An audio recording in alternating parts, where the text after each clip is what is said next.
Hey guys, welcome back and welcome to the first garden tour of the 2024 season. I am so excited to show you guys what's currently growing in the space. Honestly, this is a series I love doing every single month, and especially through the years. I can really see how my garden's evolved.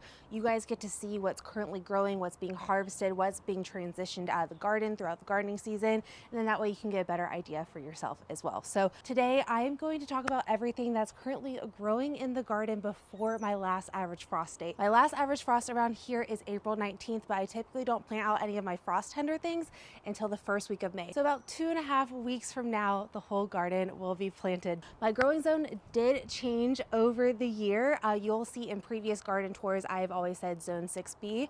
I'm now zone 7A. But with that being said, let's just go ahead and jump right in. You guys will see I typically start the garden tours right here in the front, but there is not a lot going on at the moment, minus one volunteer I currently have. So last year I had a volunteer chamomile plant in this exact same spot, and this year I have another volunteer chamomile plant as well, and it's looking like I also have a little one right over there. Honestly, I'm a little disappointed because last year I had this chamomile plant, but I also had a volunteer Goldie Honey Bear sunflower. And one thing I did at the end of fall was leave one of my Goldie Honey Bear sunflower stakes up, and I sprinkled some of those seeds in this bed hoping I would get a few volunteers this year. I got no volunteer sunflowers, and I'm so disappointed because that was the earliest bloom I've ever had for a sunflower last year, and the sunflower was so gorgeous. But I haven't had a plant chamomile. It just randomly will pop up in random places, and I'm not mad about it. Let's jump into garlic. We all know garlic is probably one of my favorite things to grow because it's also one of the first things harvested out of the garden. So I planted out this garlic, gosh, I think it was the latest I've ever done last year. It was toward the last week of October. Either way, this garlic has been doing phenomenal. I don't know if you guys remember or not. I will link the video, but when I planted this garlic, I had some of the best seed garlic I have ever got my hands on. I've always ordered from Mad River Garlic Growers, and this year the cloves were insane. So the variety that's right here in front of me is one called Georgian Fire. These cloves were so big, about like this big on the palm of my hand, and these are beautiful. These are by far the best garlic I have out of all of my bunch.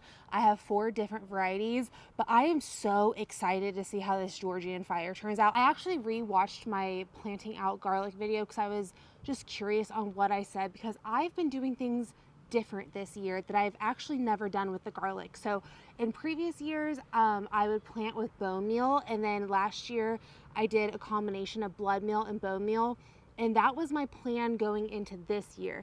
That was until I got my hands on fish and seaweed fertilizer. And if you guys have been around now for the last handful of weeks, you will know I've been raving about this fish and seaweed fertilizer. It's what I've been using for the onions, the garlic, pretty much all of my seed starts at this point. And overall, I am just so impressed on how things are turning out. So you can see the Georgian Fire really just is the showstopper. You can see the difference between these two varieties with just these ones are just taller, they're thicker, they're more beautiful. Either way, so this is a variety called Chestnut Red. I also have Chestnut over here in the corner, and this is a variety called Italian Purple. So I have Italian Purple, Chestnut, Georgian Fire, and then I have one variety over here called Ischium Red. So the Ischium Red has been an interesting one for me because it's a soft neck variety. I've only ever grown hard neck varieties in the past, but soft neck you can actually braid the varieties, and they're also longer lasting in storage.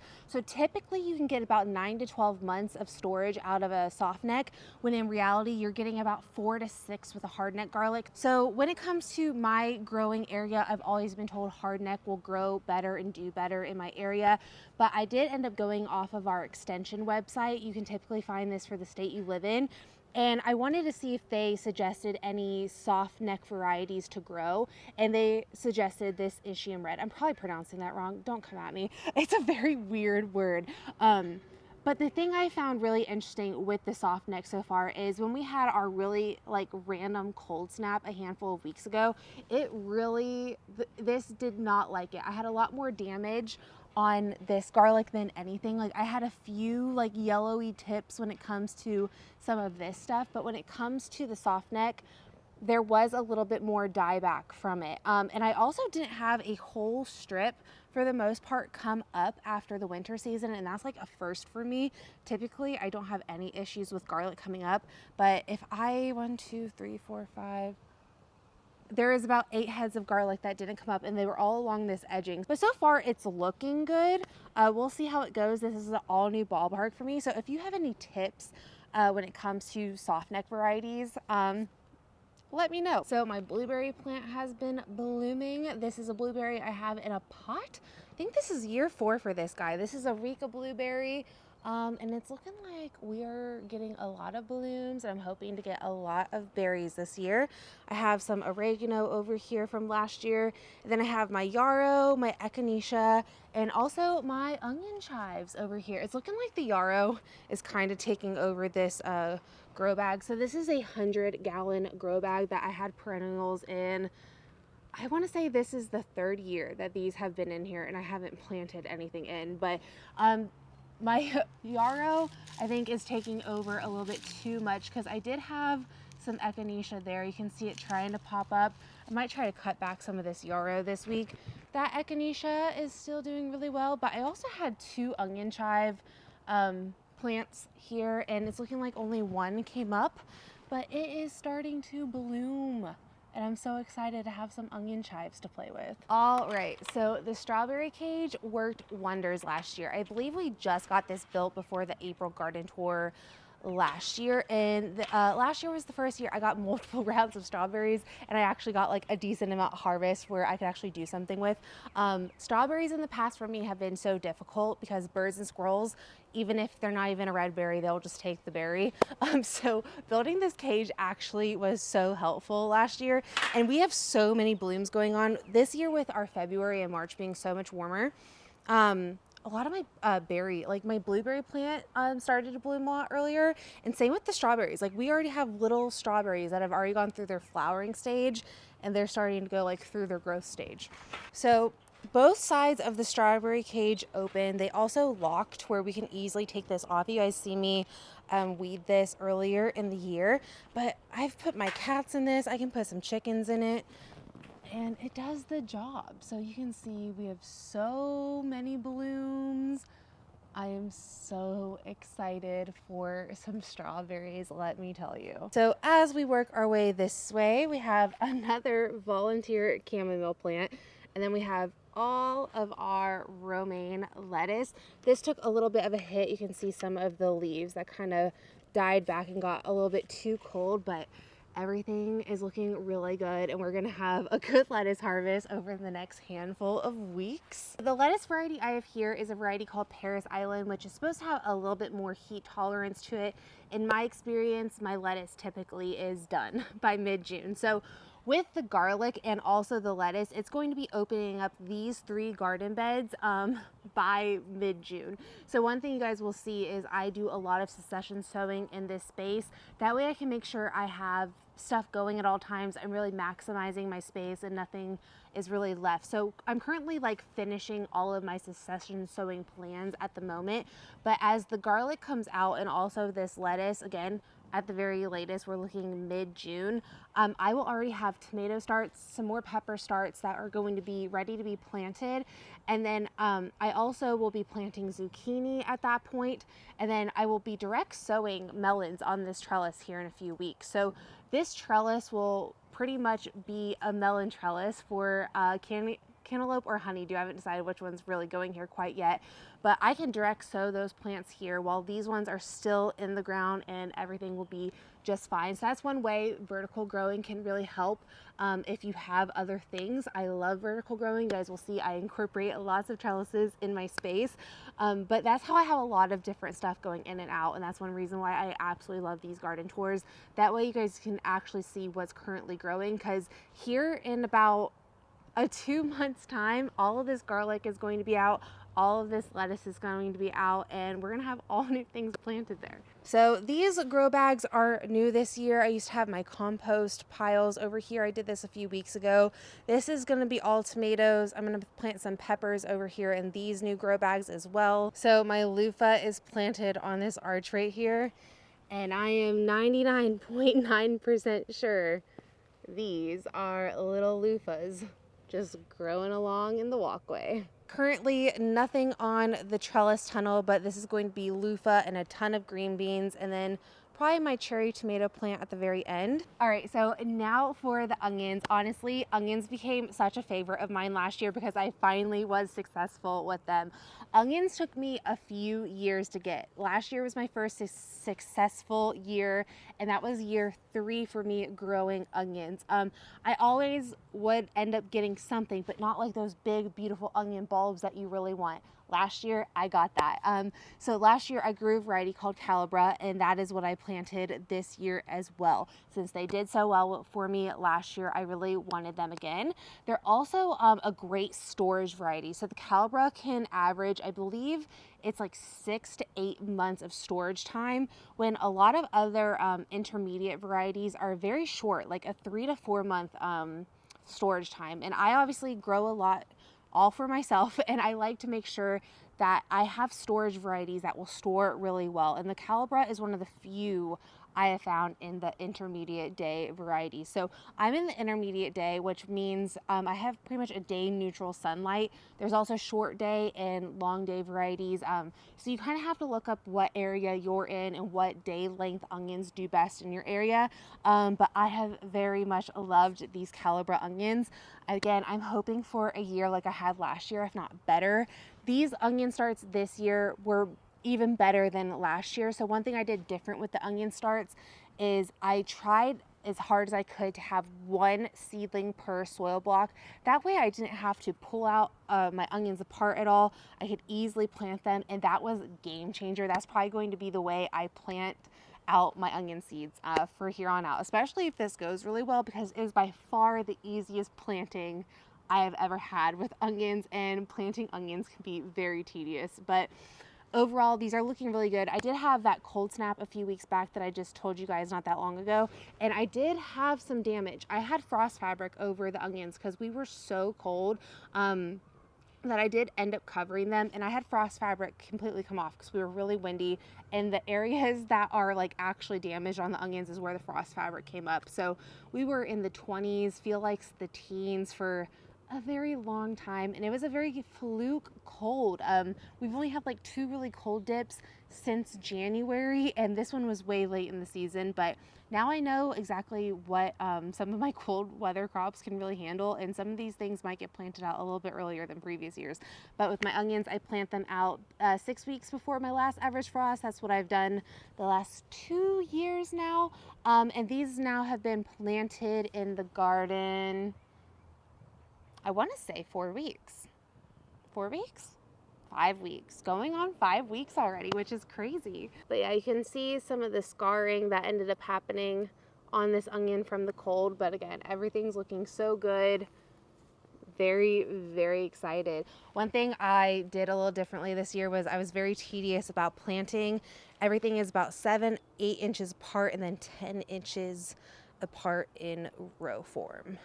Now the end of the onion row doesn't look like much, and I have a whole strip along these 3 garden beds that are planted with carrots at the moment. I planted these carrots with you guys, about a week and a half, 2 weeks ago. I am starting to get my first sprouts popping up. I do need to get these watered tonight. It's looking a little dry, but yeah, the carrots are starting to pop up in those spaces as well. So there's nothing else in those 6 garden beds as we currently speak, but again, they'll be planted in a few weeks. But as far as the in-ground space goes, we have all of my broccoli. I have 3 collard plants and 2 kales. I also have some spinach and some poppies I'll show you guys in a second. So the plan for this space is so much different than previous years. I've had my tomatoes over here the last few years. I wanted my tomatoes in a little bit more of a sunny spot. I do have a maple tree over here that will typically shade things out a lot come midsummer. So I was really hoping that I could get my fall stuff going in this space when it comes to midsummer, once the broccoli and like the cabbage and things are out. But also this middle space here with the grow bags is where my I plan to grow sweet potatoes. I do have sweet potato slips in the basement. I'm almost wondering if they need to be a little bit further along than they currently are. I might look into getting some sweet potato slips because I really want to grow sweet potatoes this year. I've only grown them one time, but the one thing I really want to do with the sweet potatoes is have them vine on this A-frame trellis, and they're also more of a tropical plant, so they should do really well in the heat of the summer.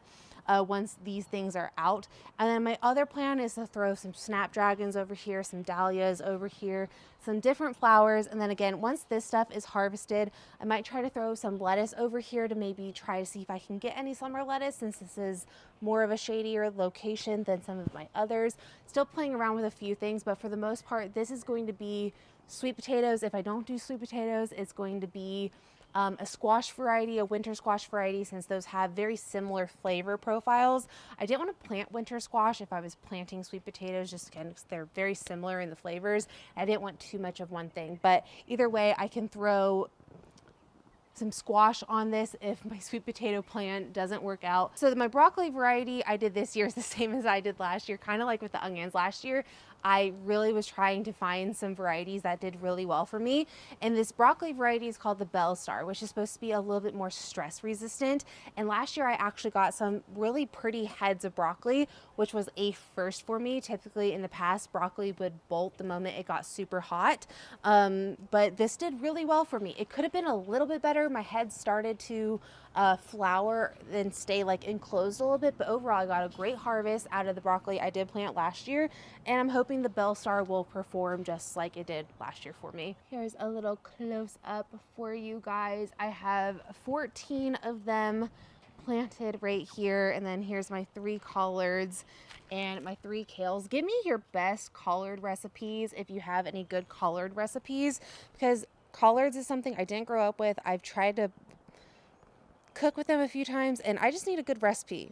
So send me your recipes. So these 2 rows here will be a variety of different flowers, and then I currently have some spinach popping up over here, and then over on this side is actually breadseed poppies. I honestly am so excited about these breadseed poppies. So last year I grew a poppy variety that was more just an ornamental variety, and there is a culinary difference when you're wanting to grow a poppy for a poppy seed. So the breadseed poppy is for culinary purposes. So I really hope this year that I can harvest my own poppy seeds and play around with making like poppy seed muffins and breads and things like that. So if you have other recipes for that too, please let me know. Then we have more empty grow bags minus this beauty here. So this is actually starting to put on its first flowers. So this is one of my elderberry plants. This is a variety called Black Lace, and I am so excited. So I have 2 elderberry plants. I'll show you guys the other one here in a second,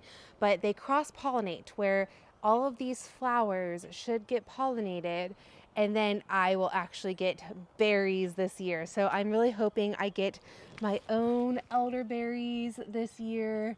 Very, very excited about this guy. I don't know how many times I've said I'm really excited about something in this garden tour, but I'm sure it's been quite a few times now because I am very excited. I have the girls out enjoying this nice weedy mess for me. But over here, I have a few more things growing. This is my other elderberry plant that has this beautiful variegated leaf. This is called the Instant Karma, and it is also starting to bloom. Honestly, like, I am so excited about the elderberries this year because I got these plants like mid to end of summer last year, so I didn't get to reap any benefit from them. But this Instant Karma and the Black Lace should cross-pollinate and I should get some fruit. So let's hope I get some elderberries this year. Other than that, I have another variety of lettuce over here called Flashy Trout. It has this really beautiful coloring on it. And then I also have some cabbage, which the cabbage really hasn't done well in the first place. So I honestly don't think these will end up heading up or really becoming much. They'll probably just be food for these ladies. I have had one successful spring when it comes to cabbage. Most of the other other crops I'm pretty okay with when it comes to the summer, but cabbage is one of those that I've only had one successful spring with. I've had better luck in the fall with that. I got some random thyme over here that's been in this thing for 4 or 5 years. This sage plant has been around for 4 years now. Well guys, I hope you enjoyed seeing the garden in April. This will probably be one of the shortest garden tours of the season, but I love showing you guys the starting point of the garden. I will make sure I link all the other year's garden tours down below or wherever I link them for you. That way, if you want, you can jump till July or August and see exactly what this garden will look like here in just a few short months. But I'm really excited to take you guys along for the 2024 year. I hope you guys enjoyed seeing the garden in April, and I'll see you guys all in the next one. Bye.